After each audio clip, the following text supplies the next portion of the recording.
Te cuento que en el año 2001 se estableció en la República Argentina el Día Nacional de la Fibrosis Quística. Tiempo después, en 2013, la Organización Mundial de la Salud estableció el Día Internacional de la Fibrosis Quística en esta misma fecha. Es lo que en nuestro país y en particular en nuestra provincia también recordamos como el Día de las Enfermedades Raras. Para hablar de esto, para conocer un poco más, para tener un poco más de propiedad al momento del abordaje, del diagnóstico y del acompañamiento de algún familiar que padezca de esta patología, tenemos aquí a una entendida en la materia. Le damos la bienvenida y con un fuerte aplauso a la doctora Alicia Michelini. Hola, doctora, buen día. Muy bienvenida al programa, muchas gracias por estar aquí con nosotros. Bueno, una profesional, me permite por favor el micrófono, una profesional que verdaderamente sabe mucho sobre esta patología que a veces es como ignorada, temida, no sabemos bien de qué estamos hablando cuando hablamos de enfermedades raras. Bueno, la fibrosis quística es una de las enfermedades, decimos, más frecuentes dentro de las enfermedades raras. Se habla de enfermedades raras cuando ocurre un caso cada 2.000 recién nacidos o menos frecuente que eso, o sea, cada 3.000, cada 4.000, cada 5.000. La fibrosis quística en este momento se estima, gracias a registros nacionales que se están realizando, que hay un caso cada 5.000 aproximadamente. Nuestra provincia está dentro del promedio de la República Argentina. Se conmemora el día porque un 8 de septiembre fue el día que se publicó el descubrimiento del gen que produce la fibrosis quística. La alteración del cromosoma 7, eso fue en el año 1989, o sea que si se ponen a pensar no pasó tanto tiempo de que se descubrió el origen de la enfermedad como estamos ahora.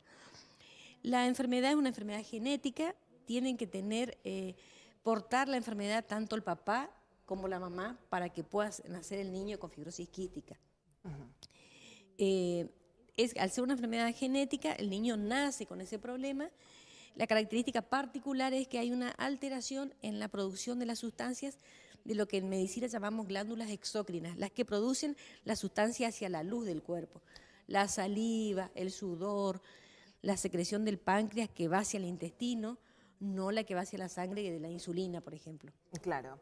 El sentido, el propósito de los análisis de sangre y de salud prenupciales es justamente alertar, recomendar sobre la posible ocurrencia de algunas patologías dada la concepción de un hijo entre dos personas. En el caso de esta acotación que hacía recién, doctora, de que tanto papá como mamá deben tener fibrosis quística para que el niño pueda padecer esta enfermedad. ¿Se hace algún tipo de intervención, de recomendación a personas que hayan sido detectadas con esto? Sí, o sea, sirve en el consejo genético en aquellas parejas que hayan tenido antecedentes de alguna enfermedad o, por ejemplo, ya en el caso que tenemos un niño con esa enfermedad, sí en el consejo genético se trata de estudiar, o sea, se estudia al papá y a la mamá y si está embarazada pues, se puede hacer pruebas al niño.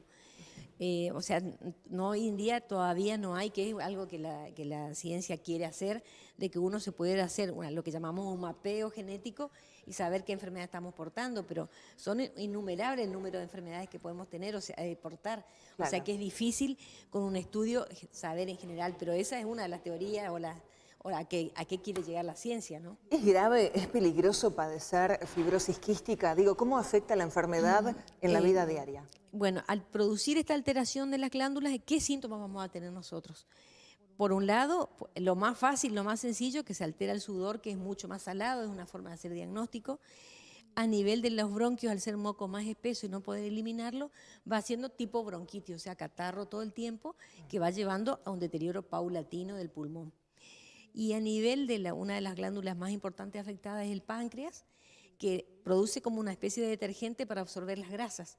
Y eso que se llaman enzimas pancreáticas. Eso está alterado y entonces hace que el niño, por más que se alimente bien, se va desnutriendo.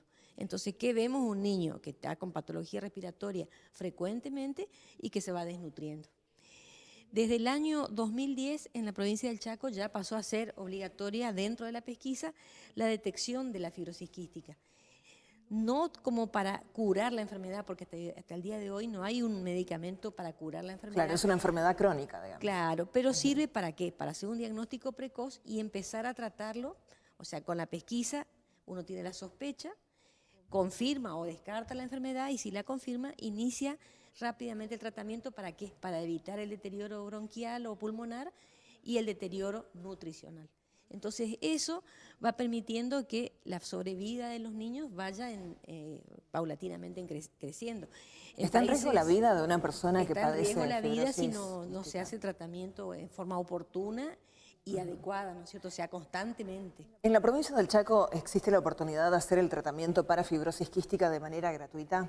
Sí, sí, sí. Nosotros, el Centro de Fibrosis Quística o Comité de Fibrosis Quística que funciona en el Hospital Pediátrico, este año está haciendo ya 20 años que está en funcionamiento y tenemos diferentes formas de adquirir la medicación. El que tiene obra social, los que ya tienen más de un año a través de PROFE, que es el que nos provee la medicación. Es el Programa Federal de Salud. Exactamente, y los menores de un año, porque entre que se hace el trámite y demás, lo provee la salud pública. O sea que nosotros a través de estos 20 años hemos podido mantener los tratamientos, mejorarlos, porque al principio eran tratamientos más sencillos, a medida que los niños van creciendo, obviamente que van necesitando más cosas y bueno, afortunadamente el sistema de salud, ya sea público o privado, nos sostiene, digamos, los tratamientos.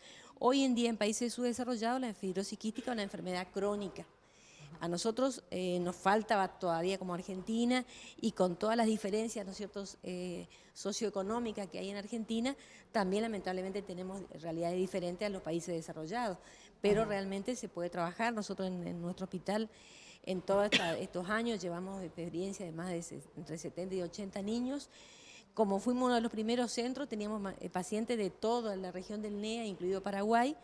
Hoy en día, a medida que van creciendo los otros centros, ya estamos más con solamente Chaco, algo de Formosa. Paraguay sigue mandando sus pacientes. Así que se sigue trabajando mucho y hay una gran expectativa. Hoy en día el trasplante de pulmón, aún en la Argentina, es una realidad, o sea que la consigna es tratar que esto pase a ser una enfermedad crónica y que pueda llegar a la adultez. Bien, hablando desde el punto de vista estadístico y antes de irnos a la pausa, porque ya tenemos que cerrar la entrevista, ¿cómo está posicionada la provincia del Chaco respecto del resto de las jurisdicciones argentinas en cuanto a ocurrencia y detección de casos? Y con el tema de la pesquisa, nosotros hemos mejorado muchísimo. En la Argentina son 6 o 7 provincias que todavía no tienen implementada la pesquisa para fibrosis quística dentro de la pesquisa que se hace en el recién nacido. La gotita que le sacan del talón, que para 6 enfermedades, una de esas 6 enfermedades es fibrosis quística. Hay todavía 7 provincias en el país que no lo hacen. O sea, nosotros estamos dentro por suerte, ¿no es cierto?, de la mayoría, siendo una provincia extensa como es y con distancias importantes, se ha logrado que oportunamente lleguen las muestras al laboratorio central para realizar las muestras. O sea, que la verdad que se está trabajando muy bien. O sea, nosotros tenemos una detección de aproximadamente entre 4 y 5 casos por año, gracias a la pesquisa. Muy bien, Día Internacional de la Fibrosis Quística. Estamos refiriéndonos a las enfermedades raras. Estuvimos hablando con una gran profesional. Doctora, ha sido muy amable. Muchas gracias. No, muchas gracias y estoy a su disposición. Muy amable, ¿eh? Muy bien.